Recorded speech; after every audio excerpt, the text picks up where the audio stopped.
Hello everybody. So another after action report for a list. This is for a 1850 list, and this Dark Eldar list came to 1849. Alright, so what we got here, we have two detachments.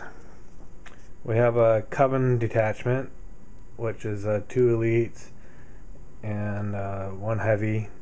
And then there's two Haemonculus attached to the Grotesques.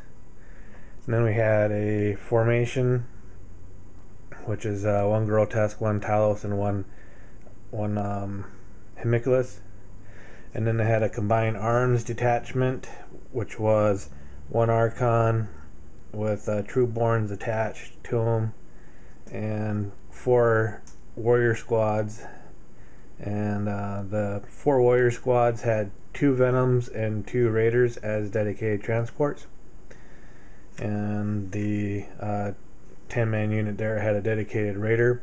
The Archon did have a one-way portal on it, so the vehicle was able to deep strike right next to the unit. So I'll go over some things here. So deep striking the Archon with the Raider. This unit here, the Trueborn, has 4 blasters in it, and so does the Archon, so there was 5 blasters on the vehicle. And I was playing against orcs. A foot slogging list orc had 3 units of 30 boys, knob with boss pole and power claw, and 2 units of lutas with big mechs, custom force field for both those units, and then 3 jet fighters. So had 3, 4, 5, 6, 7, 8, 9, 10 kill points on the table for the orcs. And so then anyway, so that did pretty good against the first unit, and then the vehicle finally got popped like at turn 4 or 5. I didn't have a webway portal on this formation. I should have done it. The thing is, I thought that my opponent was going to be a little bit more mobile than what it was. So a 2-foot slogging list didn't really work out too well with the monstrous creatures. So I think pretty much a staple now is to put a webway portal on this formation. And then so this for detachment, just had 2 units of 3 Grotesques, and they both had dedicated raiders as transports. And this Talos just pretty much walked in front of this formation to give it a buffer for damage. And so then here's just the vehicles. And so those were 2 dedicated transports for 2 warriors, and then we had a dedicated transport for the Archon that deep striked in, and then the 2 dedicated transports for the warriors, and the 2 dedicated transports for the Grotesques. One thing that was kind of weird was to play with the 2 different power from Paine charts. So didn't really realize that you had to use 2 different power from Paine charts. I thought once you picked the formations, you'd use, if you use the detachment formations from here, you'd use that for all of it, but it says only the units and the formations from detachments picked from the book have to use the different power from Paine, whereas the combined arms detachment had to use the power from Paine rule sets from the core book. So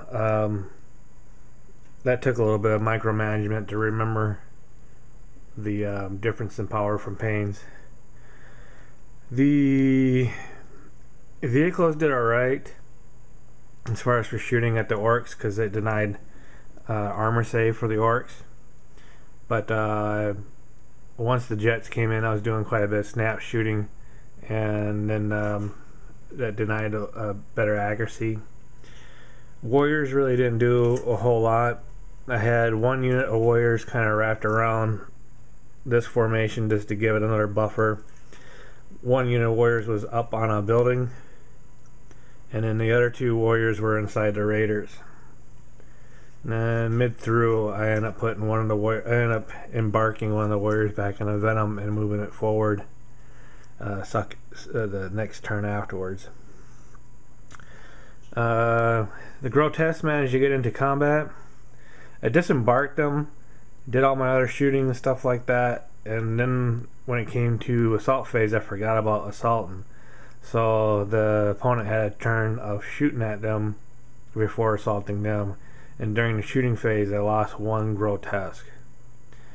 The Grotesque and the Haemonculus, they held out for about 2 turns so that Talos could enter combat. And then these two, I didn't enter this formation. I didn't enter in combat until a turn afterwards, moving around to get a better approach, so I could maximize the number of models that I could hit when assaulting. So list wasn't too bad, but did offer. There's 4, 5, 6, 7, 8, 9, 10, 11, 12, 13, 14, 15, 16, 17, 18, 19, 20, 21. Offer 21 kill points versus my opponent's small numbers. So definitely a disadvantage in the kill point ratio.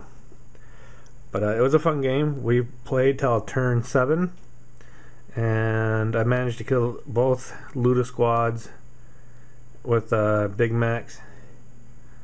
Took out 2 30-man boy units, and there was only one 30-man boy unit left on the table, and 3 jets were on the table. And that's all that was left for the orcs.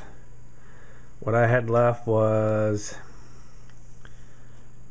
this formation, 1 Talos, and I had 1 Haemonculus alive,